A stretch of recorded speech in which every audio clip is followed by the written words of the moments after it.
You guys are hustling out there, putting in the work, but are you closing those deals? Look, winning contracts is the lifeblood of any business. It's not enough to just have a great product or service, you need to master the art of the close. The problem is, there are a ton of mistakes people make in the contract acquisition process that can absolutely kill a deal. These mistakes can cost you time, money, and frankly, they can be super frustrating. Over the next few minutes, I'm going to break down the top 10 mistakes that are sabotaging your contract wins. We're going deep, peeling back the layers and getting granular so you can stop leaving money on the table. You ready? Let's do this. Listen, you can't just expect people to understand your value proposition. It's not enough to just have a great product or service. You need to communicate its value effectively. You need to hit them over the head with it. Make it so clear that there's no room for doubt. Your audience should immediately grasp what you're offering and why it matters. And I mean really drive it home. What makes you different? What sets you apart from the competition? This isn't just about listing features, it's about highlighting the unique benefits that only you can provide. What problem are you solving that nobody else is? Identify the pain points your target audience is experiencing and show them how you can alleviate those issues in a way that no one else can. What is it that you bring to the table that nobody else does? This is your unique selling proposition, and it needs to be front and center in all your communications. Too many businesses try to be everything to everyone. They spread themselves too thin and end up diluting their message. Instead, focus on what you do best and communicate that clearly. They end up with a watered-down message that gets lost in the noise. In today's crowded market, clarity is more important than ever. A confused mind says no, so make sure your message is sharp and to the point. You need to be crystal clear about your unique value proposition. This means being specific about what you offer and how it benefits your clients. Vague statements won't cut it. This is what makes you stand out from the competition and makes clients think, damn, I need that. When your value proposition is clear and compelling, it creates a sense of urgency and desire. Don't be afraid to be bold and toot your own horn a little bit. This is business, people.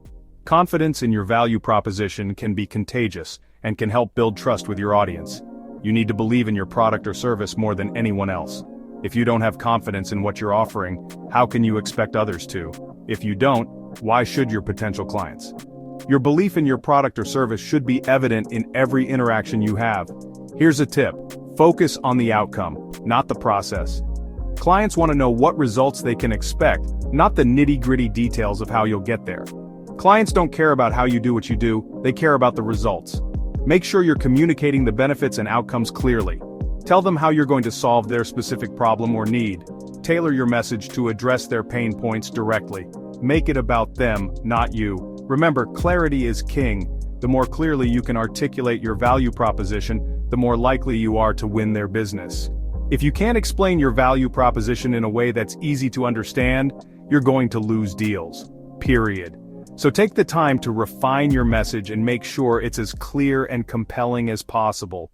This one should be a no-brainer, but you'd be surprised how many people screw this up. Poor communication can lead to misunderstandings, missed deadlines, and even lost business opportunities. It's a fundamental aspect that can make or break your professional relationships.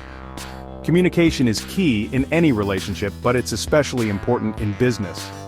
Clear and effective communication ensures that everyone is on the same page, working towards the same goals. You need to be responsive, clear, and concise in your communication. This means not only conveying your message effectively, but also understanding the messages you receive.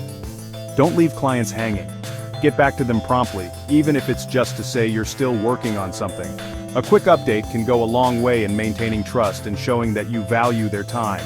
And for God's sake, proofread your emails. Nothing screams unprofessional like a bunch of typos and grammatical errors.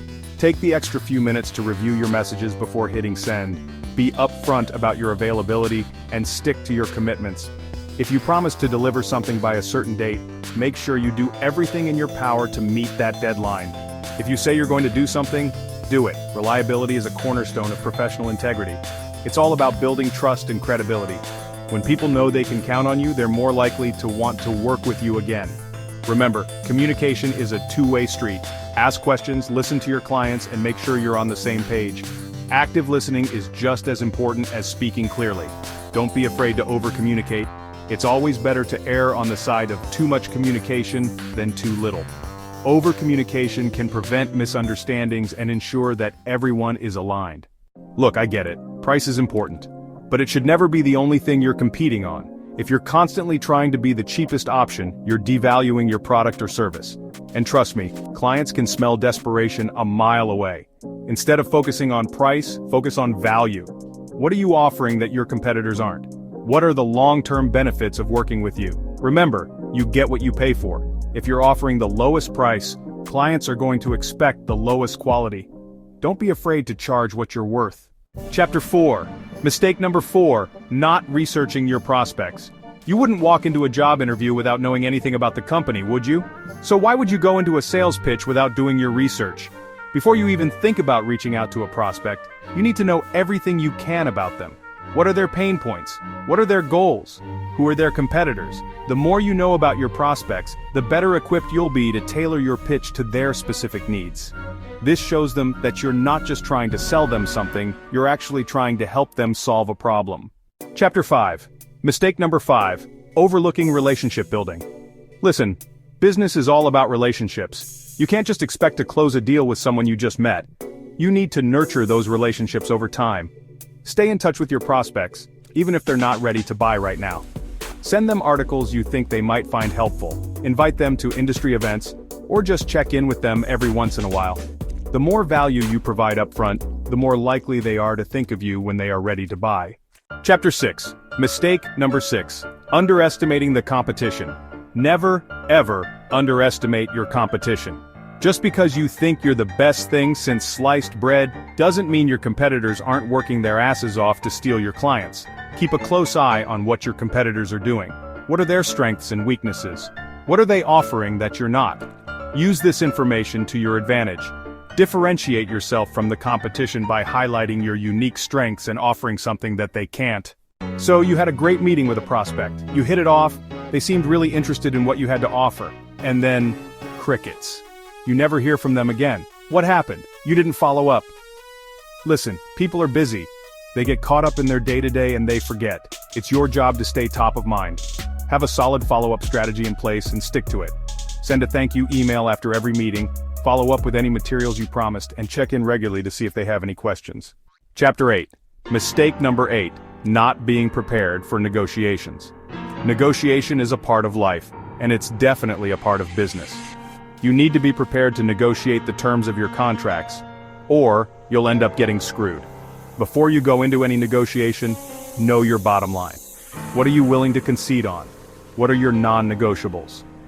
Don't be afraid to walk away from a deal if it's not in your best interest. Remember, your time and your work are valuable. Don't undervalue yourself. Chapter 9. Mistake number 9, not customizing proposals. I'm going to be blunt. If you're sending out generic proposals, you're doing it wrong. No one wants to feel like they're just a number. Take the time to customize your proposals to each individual client. Show them that you understand their specific needs and that you've put thought into how you can help them achieve their goals. A little personalization goes a long way. Chapter 10. Mistake number 10. Ignoring the importance of contracts and legal details. Look, I'm not a lawyer, and this isn't legal advice, but I can tell you that ignoring the legal details of your contracts is a recipe for disaster. Make sure you have a clear understanding of the terms of your contracts, and don't be afraid to have a lawyer review them before you sign anything. It's better to be safe than sorry. Stop leaving money on the table. It's time to take control of your business outcomes and ensure you're not missing out on valuable opportunities. There you have it, the top 10 mistakes that are killing your contract wins. These are common pitfalls that many businesses fall into, but the good news is that they are completely avoidable. Look, I'm not trying to discourage you. On the contrary, I want to empower you with the knowledge and tools you need to succeed. I'm trying to help you win. Winning in business is about being strategic, proactive, and always learning from your mistakes. These mistakes are all avoidable, but you need to be aware of them and you need to be willing to put in the work to fix them.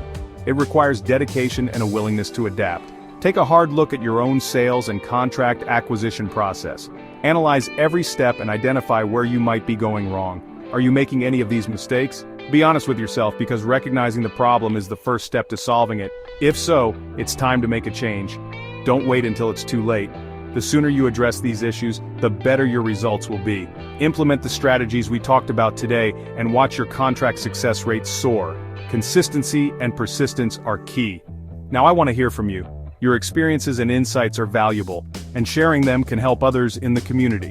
Which of these mistakes have you made in the past? Reflecting on your journey can provide clarity and direction for the future. What are you going to do differently going forward? Setting clear, actionable goals is crucial for making progress. Let me know in the comments below. Your feedback helps us create better content and support each other in our business endeavors. And don't forget to like, subscribe, and share this video with anyone else who might be struggling to close deals. Let's crush it together and achieve our business goals.